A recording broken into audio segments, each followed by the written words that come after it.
Mesdames et messieurs, bonsoir et soyez les bienvenus pour cette nouvelle édition de votre journal de 22 heures. À la une dans l'actualité.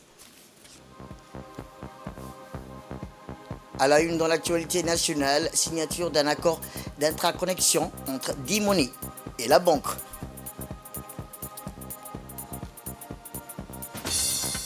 Et enfin dans l'actualité internationale, en Iran, funérailles Ismaël Haniyeh qui a débuté à Téhéran. C'était le titre. Merci si vous nous rejoignez. Eh bien, la République de Djibouti se réjouit de la décision de la Cour d'appel des États-Unis d'Amérique pour le district de Columbia qui a annulé le 30 juillet le jugement rendu le 17 février par un tribunal fédéral de première instance des États-Unis. Cette décision particulièrement importante intervient dans le cadre du contentieux entre la République de Djibouti et l'opérateur émirati DP World concernant le terminal à conteneurs de Doralé. En rétablissant le droit, la Cour d'appel valide les arguments présentés de longue date par la République de Djibouti. Le jugement invalidé avait, contre toute logique juridique, accordé l'ex-quatuor aux États-Unis d'une instance irrégulière rendue par le tribunal d'Arcal de Londres. Cette dernière avait condamné la République de Djibouti à verser un montant de 474 millions de dollars à la société Doralé Container Terminal sur la base d'une requête abusive introduite par DP World et ses avocats alors qu'ils n'étaient pas habilités à agir au nom de DCT. La société DCT, dont l'actionnariat est composé à hauteur de 66,67% par l'État de Djibouti et 33,33% par DP World, a été placée par le tribunal de Djibouti sous administration judiciaire avec nomination d'un administrateur provisoire en septembre 2019. L'administrateur provisoire était donc la seule habilité à agir au nom de la société.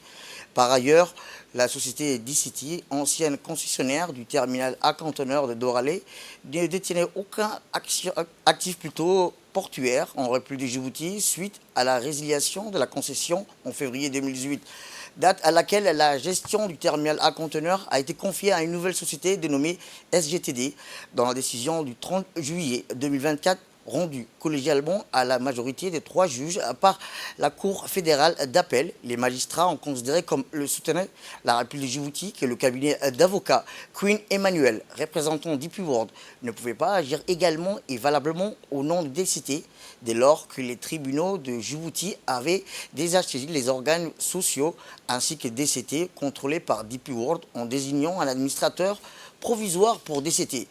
La Cour d'appel fédérale a ainsi rappelé un principal fondamental du droit qui oblige tout juge d'assurer que l'avocat qui plaide l'affaire devant la juridiction ait un mandat du client qu'il entend représenter.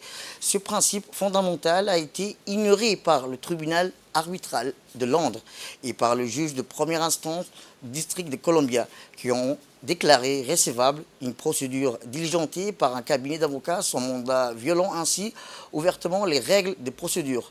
La présente décision rétablit la République de Djibouti dans ses droits légitimes. Elle vient également compromettre la stratégie de manipulation des tribunaux et des médias engagés par DP World contre la République de Djibouti. Le gouvernement de la République de Djibouti réaffirme sa position maintes fois, retirer un seul accord direct entre les parties qui garantira les intérêts communs, mais aussi la souveraineté de la nation sur ses infrastructures stratégiques permettant de clore le conflit commercial avec DP World.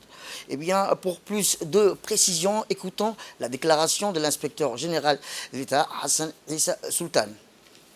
C'est en 2018 que l'État a pris la décision de reprendre ses prérogatives et d'annuler la concession qui était donnée en 2008 à la société DCT. Donc, une nouvelle société a été créée et la gestion du port a été confiée à cette nouvelle société qui s'appelle SGTD. À partir de ce moment-là, la société DCT est une coquille vide, en fait. Elle n'a aucun actif, mais elle existe juridiquement. Et il faut savoir que cette société, comme le texte lui avait permis, était contrôlée totalement par DP World. Au lieu de chercher à négocier avec le gouvernement, elle est partie à l'étranger et elle a essayé d'attaquer la République de Djibouti dans tout à Londres. Et comme il y a eu un problème entre les deux actionnaires, un des actionnaires, l'actionnaire majoritaire, avait introduit une requête auprès des tribunaux en disant que cette société, on est actionnaire de cette société et on n'arrive pas à s'entendre entre les deux associés. Donc, on veut que le tribunal nous trouve une solution. Donc, le tribunal avait nommé un administrateur provisoire pour gérer la société en attendant que les deux actionnaires puissent trouver un terrain d'entente. Donc, à partir du moment où le tribunal a désigné, parce que cette société, c'est une société de droit djiboutien. Donc, il y a seulement le tribunal de Djibouti qui peut prendre une telle décision. Donc, à partir du moment que l'administrateur a été désigné par la justice, il est la seule personne habilitée à agir au nom de cette société. Mais comme DP World ne voulait rien entendre, ils sont allés à Londres et ils ont déposé une procédure auprès du tribunal international de Londres, la Cour internationale d'arbitrage de Londres, LCI, et ils ont introduit une requête où DCT poursuit son actionnaire majoritaire. C'est une des aberrations de ce contrat de concession qui a été annulé. Donc, comme d'habitude, le tribunal de la LCA de Londres a pris aveuglement ce que DP World avait demandé. Malgré le fait que l'administrateur provisoire qui était désigné par le tribunal de Djibouti ait saisi cette cour, leur a indiqué que les gens qui ont introduit la requête auprès du tribunal ne sont pas habilités à représenter DCT. Ils ne peuvent pas engager une action à son nom, mais malgré ça, ils ont fait abstraction et ils ont décidé de condamner la République de Djibouti à leur verser un montant farfelu de 487 millions. Avec ça, ils sont partis aux États-Unis et ils ont déposé une requête auprès d'un tribunal américain pour essayer de recouvrer ou d'essayer d'exécuter cette sentence. Et la même chose, la République de Djibouti a informé là-bas et aussi l'administrateur qui a été désigné par le tribunal a informé la Cour américaine en disant que les avocats qui sont là et DP World qui sont là auprès de la Cour américaine ne sont pas habilités à représenter cette société. C'est une aberration, ce qui est fait. Quelqu'un ne peut pas parler au nom d'une société qu'il n'est pas censé représenter, ou il n'a aucun mandat de représentation. Les juges américains, au lieu d'examiner la position de Djibouti, qui était hautement justifiée, il a préféré faire abstraction de nous et il a décidé de donner raison à DP World. La République de Djibouti a refusé de prendre cette décision et a fait appel de cette décision auprès de la Cour d'appel fédérale américaine. La Cour d'appel a examiné ces dossiers en janvier dernier. Donc, il y a un avocat qui représentait la République de Djibouti et un avocat qui représentait l'avocat de DP World qui était là. Et quand on a présenté les dossiers, ils ont tous été surpris. Parce que ce qui a été fait est contraire aux fondamentaux même de la justice. Quelqu'un ne peut pas aller à la justice et dire qu'il porte plainte au nom de quelqu'un, alors que la personne qu'il est censé représenter ne lui a même pas mandaté. Autre actualité dans ce 22h, c'est aussi le directeur général de Djibouti Telecom, M. Mohamed Assouebouh, et le directeur général International Investment Bank, M. Marouf Ahmed, qui ont procédé aujourd'hui à la signature d'un accord d'interconnexion et d'agents agréés entre la plateforme de D-Money et la banque. La cérémonie de signature a réuni sur place les cadres et dirigeants de l'IBB et les autres responsables de l'opérateur national Djibouti Telecom ainsi que la directrice de D-Money, Mme Hibo Mahamoud Abdillaye. La signature de cet accord a pour but de concrétiser l'ambition du portefeuille numérique de D-Money, de jouer un rôle central dans le développement de l'écosystème digital dans notre pays. Cette étape marque l'intégration de la banque IB comme 6e institution bancaire à rejoindre officiellement le réseau D-Money aux côtés de la Bank of Africa, de la CAC Bank, de la East Africa Bank, de la BCUMR Bank et la Saba Bank. Cette alliance stratégique représente un tournant majeur dans la transformation numérique du secteur financier à Djibouti. Cette nouvelle interconnexion permettra aux clients de la banque IB de bénéficier pleinement des services d'e-money, incluant des transferts de fonds instantané, le paiement des factures et l'accès facilité. Cette initiative est un pas important vers la réalisation de la vision d'une société plus connectée et équitable. Ce partenariat avec la banque IBB illustre l'engagement à fournir des solutions financières de pointe adaptées aux exigences modernes du marché. Avec D-Money, Djibouti Telecom continue de jouer un rôle de pionnier dans la révolution digitale du secteur financier en mettant l'accent sur l'innovation et la satisfaction des besoins de ses clients. Pour plus de précisions, écoutons le directeur général de Djibouti Telecom. Cet accord de partenariat marque une nouvelle étape de notre ambition de faire de Djibouti Telecom un acteur majeur de l'écosystème numérique de notre pays. Ce partenariat permettra aux clients de la banque IB d'accéder aux services de la plateforme D-Money depuis leur application bancaire et de lier ainsi leur compte bancaire à leur compte D-Money.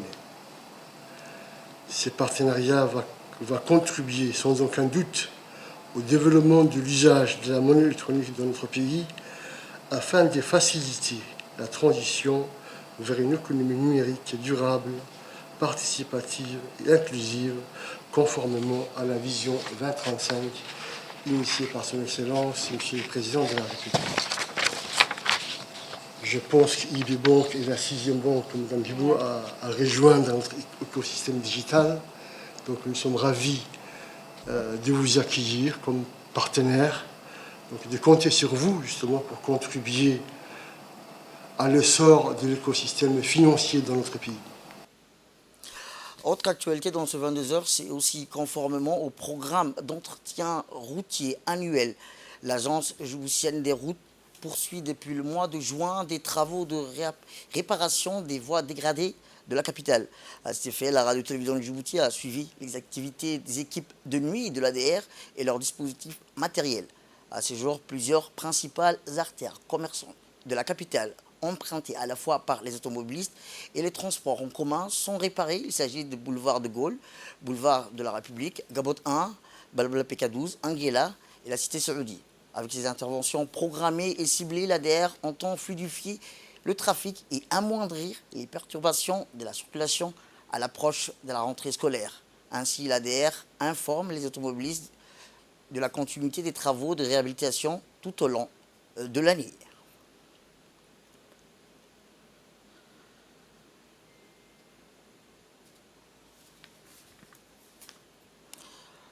Parlons de météo cette fois-ci, ou dans une déclaration faite aujourd'hui au sein de l'Agence nationale de la météorologie, le directeur général de l'Agence nationale de la météorologie, M. Mohamed Ismail Nour, vous a indiqué que le début des pluies du Karan est au rendez-vous et que les prévisions saisonnières des pluies de juillet, août et septembre nous indiquent que la pluviométrie sera au-dessus de la normale.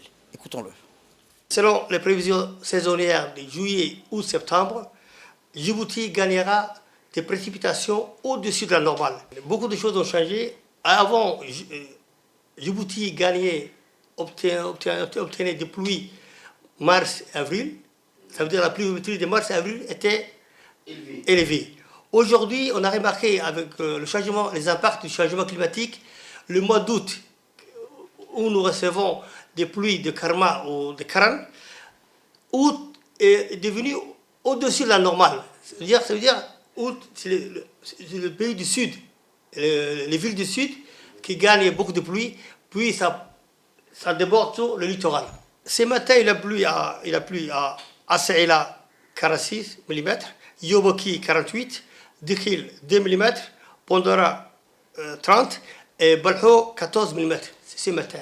Dans la soirée, le temps restera toujours nuageux avec des formations de foyers orageux sur le relief, le sud du pays et le littoral. Demain, le temps persistera toujours, ça veut dire qu'il sera toujours nuageux avec des pluies à caractère orageux, parfois accompagnées des vents violents sur le littoral et puis le sud du pays aussi et sur le relief. Les pluies peuvent engendrer d'éventuelles inondations sur Djibouti ville. Moi, je dirais à la population djiboutienne de donner beaucoup de vigilance, des précautions. Et puis, les gens qui habitent sur les oueds, je dirais des s'éloigner durant cette période de pluie. Dans notre magazine de ce soir, dans un monde en constante mutation où la mondialisation semble dicter sa loi, Djibouti se trouve à la croisée des chemins. Face aux défis économiques et sociaux, une question cruciale se pose. Comment concilier ouverture internationale et protection de l'économie locale? Au cœur de cette réflexion émerge une stratégie ambitieuse, le Made in Djibouti. Cette initiative, portée par une volonté politique forte, vise à transformer le paysage économique du pays en misant sur ses ressources et son potentiel intérieur. Reportage.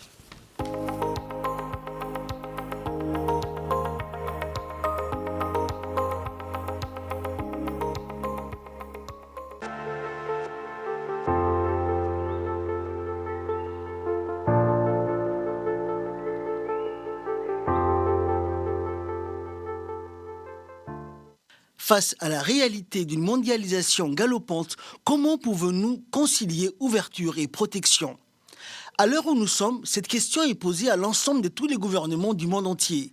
Dans un monde qui est devenu un village global, comment inverser cette tendance en donnant beaucoup plus de valeur aux produits fabriqués à Djibouti? Aujourd'hui, la production locale est un secteur plein d'avenir et constitue donc une alternative durable dans la lutte contre le chômage et la pauvreté en milieu rural qu'urbain. Depuis ces dernières années, l'apparition des petites et moyennes entreprises ont changé la donne. Certaines de ces TPME produisent des savons, des craies, des balais, des stylos, du miel de la région de Mabla. D'autres sont dans le domaine de l'agrobusiness. Ils livrent des fruits et légumes vers la capitale. Des fruits et légumes venus de la région de Assamo, de Tadjoura ou bien des jardins de Douda. Une nouveauté donc qui fait son chemin depuis quelque temps. L'objectif étant, à l'heure où nous sommes, inverser ces tendances est plus que jamais une prérogative afin de faire promouvoir le Made in Djibouti, une stratégie visant à encourager la production et la consommation des produits locaux à Djibouti. L'objectif étant également de stimuler la production locale, de créer des emplois, de réduire la pauvreté et de développer l'économie locale contre l'insécurité alimentaire et réduire la dépendance du pays vis-à-vis des importations et à renforcer la résilience de l'économie locale face aux chocs externes. Dans 2 ans, dans 3 ans, 20% de notre assiette doit être djiboutienne. Le contenu de notre assiette doit être à concurrence de 20% indépendants. Est-ce que c'est utopique? Est-ce que c'est réaliste? Est-ce que c'est pessimiste? Moi, je fais partie de ceux qui sont beaucoup plus optimistes et je parle en connaissance de cause parce que j'ai eu l'occasion d'y réfléchir et d'échanger avec beaucoup d'entre vous. Qu'est-ce qu'il nous faut maintenant pour parvenir à ce type d'objectifs? Il y a un écosystème à construire, on est conscient des difficultés ou bien de notre façon de faire qui est extrêmement cloisonnée. Ce n'est pas par hasard que nous parlons de plus de coordination. Quand nous parlons de rendre notre assiette un peu plus autonome dans les années à venir, j'espère que vous entendez de la même manière que moi, c'est de réfléchir la pratique de l'agriculture autrement. Et cette agriculture a beaucoup changé. Mu d'une volonté collective à son plus haut niveau, c'est ainsi que le gouvernement va lancer le salon de l'agrobusiness local. Objectif, stimuler le potentiel de l'agrobusiness local et mettre la lumière sur les productions des régions. D'emblée, ce salon de l'agribusiness 2022 a rassemblé 100 agriculteurs de 36 coopératives de toutes les régions et 11 sociétés agritech djiboutiennes. Pendant 3 jours, l'esplanade du Palais du Peuple a été pleine de saveurs et de découvertes insoupçonnées grâce à la diversité des produits agricoles et de nombreux produits innovants. Il s'agissait aux producteurs de toutes les régions de Djibouti de présenter leurs produits de culture maraîchère, tels que les patates douces, les aubergines, les piments, des arbres fruitiers tels que les goyaves, les citrons, les grenades, etc. Mais aussi l'aloe vera, du miel, du fromage, du stevia, du lait de chamel, du thé, de la pâte à tartiner, de l'encens Et enfin, de nombreuses idées agritech novatrices telles que l'hydroponie, le système d'intelligence numérique pour surveiller la température et l'humidité à l'intérieur des serres et les brosses à dents naturelles qui ont impressionné les convives. En somme, ce salon national de l'agrobusiness a permis de mettre en lumière le potentiel de la production locale, mais aussi les défis d'une agriculture locale et résiliente pour favoriser l'accès au marché et améliorer les moyens de subsistance des producteurs locaux. Elle a notamment mis en évidence le fait que les agriculteurs et l'agriculture doivent être orientés vers les affaires et aller de l'avant de l'agriculture de subsistance. Les produits sont impressionnants, mais les agriculteurs doivent obtenir un prix équitable et être dans une dynamique commerciale.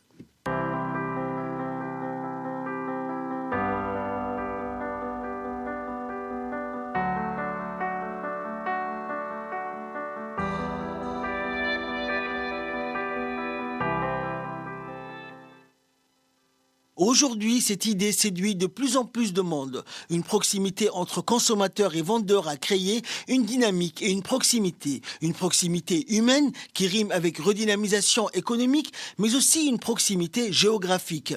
Mais il nous incombe de participer au développement économique et apporter notre pierre à l'édifice tout en consommant local. Car aujourd'hui, consommer local est une véritable aspiration pour les consommateurs qui privilégient le savoir-faire djiboutien. Sport à présent, direction Paris, à ces Jeux Olympiques, où le jeune Ahmed Hussein, qui a participé aux 50 mètres nage libre, ce fut un moment électrique où il a écrit une nouvelle page de l'histoire sportive. Le Djibouti, le nageur djiboutien, a signé la meilleure performance olympique de son pays en natation, face à une concurrence acharnée regroupant l'élite mondiale du sprint aquatique. Hussein a fait preuve d'une détermination, d'un talent exceptionnel. Son chrono, fruit d'années d'entraînement acharné, témoigne des progrès fulgurants de la natation djiboutienne sur la scène internationale. Le parcours de Ahmed Hussein jusqu'à ces Jeux Olympiques force l'admiration de cette participation à Paris et le résultat d'un travail acharné, d'une volonté de faire. Au-delà de sa performance individuelle, Hussein a offert une visibilité inédite à son pays sur la scène olympique. Il a prouvé que Djibouti, malgré sa taille, peut produire des athlètes de classe mondiale capables de briller dans les plus grandes compétitions.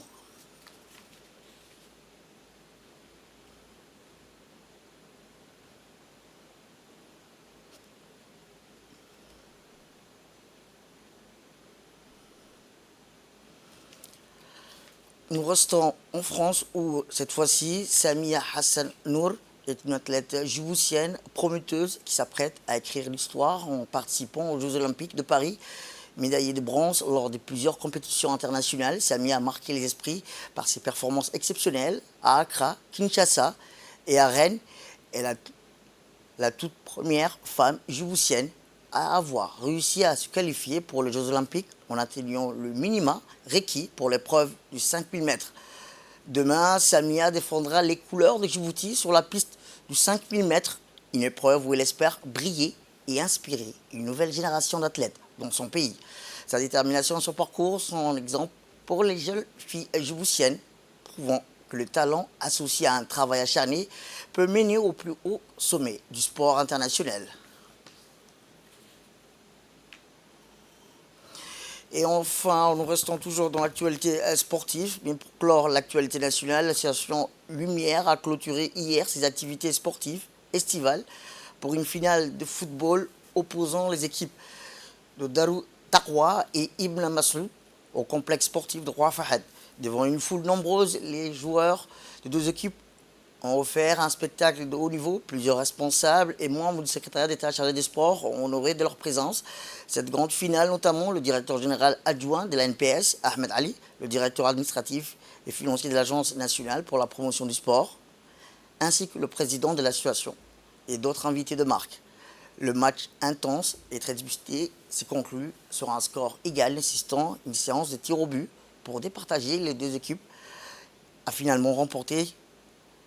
Darou Taqwa a finalement remporté la victoire à la grande joie de ses supporters. La cérémonie de remise des trophées s'est tenue sur place immédiatement après le match. Les vainqueurs ont reçu leur récompense sous les applaudissements de la foule.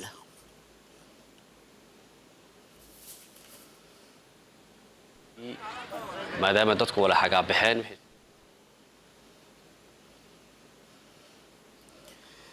Et enfin, dans l'actualité internationale, je vous le dis dans le titre, la cérémonie funéraire d'Ismaël Haniyeh, le chef de la résistance politique du groupe palestinien du Hamas, a commencé tôt dans la journée d'aujourd'hui dans la capitale iranienne de Téhéran, avec la participation d'un grand nombre de personnes, d'officiels et d'officieux, dont le président iranien Massoud Pezeshkian, selon les médias locaux, le guide suprême iranien, l'ayatollah Ali Khamenei, a dirigé les prières funéraires.